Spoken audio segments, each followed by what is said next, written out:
My friends, have you ever seen something in a window? Something you just couldn't explain? Like a figure or a silhouette. You can often see them lurking about, always in the corners of your eyes. They just seem to disappear when you search for them, but return almost immediately. Almost as if they were taunting you. Looming just inside the abounding homes that litter your neighborhood hides a terror you should never meet. The figures themselves seem to come and go, drawing the most curious of prey. Like a lure, it piques the curiosity of others. Don't be deceived by the curious sight, for you are not ready to face what hides in the shadows. Some people claim paranormal works are at hand, but 'tis no such thing. No, it is something far graver. I once traveled into the dark pit of an empty home. I had been drawn in. My mind begged me not to venture forth, but I just couldn't help it. The desolate house smelled rank and moldy. Feces covered the floor. They looked to be animal and human alike. The walls, if you could call them that, laid bare and decayed. And despite the home being empty, I could not help but feel eyes upon me. I traveled up the staircase, as light as I could, for the steps looked brittle, and despite my cautious footing, I had broken through one of the steps, a mess of dust and cobwebs falling all around me. I began to pick myself up, when suddenly I felt something brush past my leg.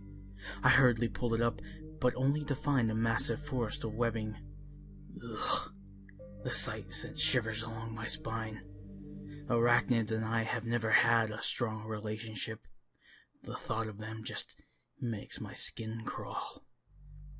But, in any case, I continued on my way up the staircase. There was but 3 rooms that I could see. Thankfully, there was only one room I needed to check, the room directly ahead of me, seeing as it would be the only room that would have a window overlooking the street. I made my way to the door. I could only imagine what I would find. Maybe it was but a curtain left by the previous owners, or perhaps it was an elaborate prank set up by others. The possibilities could have been endless, yet rational. Those ideas gave me peace, yet somehow the thought of them being less than explainable tickled me.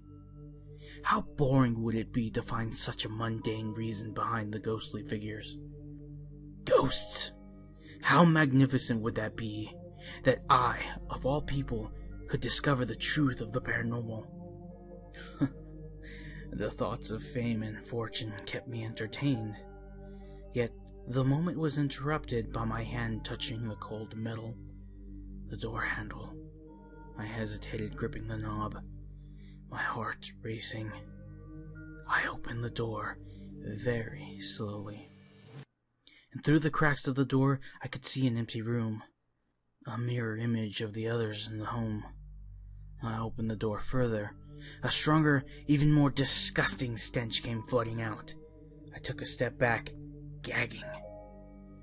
After I regained my senses, I discovered, to my dismay, that the ghostly image was nothing but a white, dingy sheet.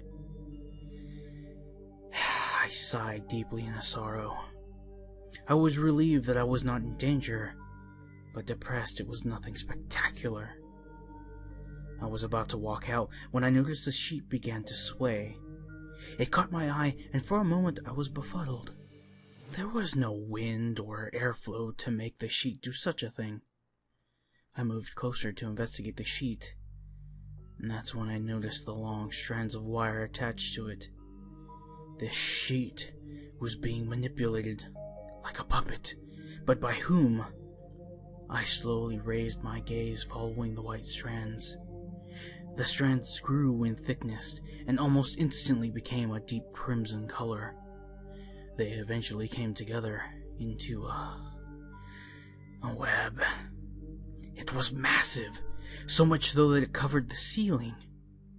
I finally found the source of the putrid stink. Giant cocoons littered the webs. They varied in different sizes, ranging from something as small as a cat to full-grown adults. My mouth was agape. What horror was this? I began to make my way to the door when suddenly I was met by the face of a young, freckled woman. Her eyes were closed. I screamed at her to leave, that this was no place to be. And she opened her eyes. They were black and soulless.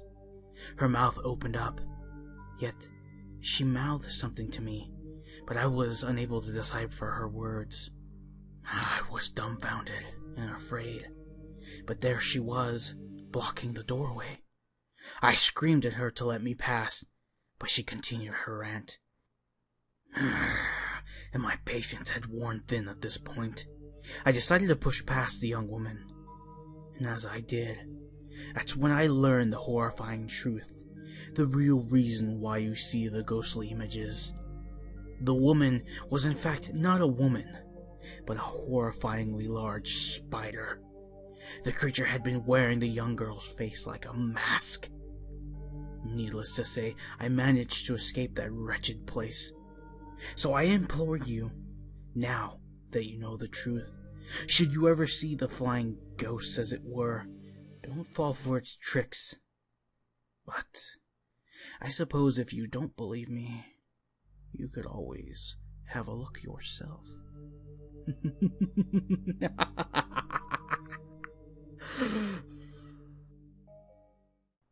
Hey you, Ghostpaw here, and I just wanted to take a moment to say thank you so much for watching this video.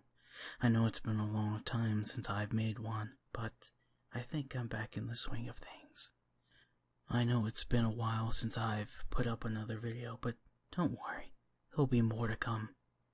As always, if you liked the video, be sure to hit that like button, share with your friends, and leave me a comment telling me what you liked best about it. And if you're new to the channel, don't forget to hit that subscribe button so you don't miss out on any of my future horrifying tales. And remember, when you see the moon, howl. Oh.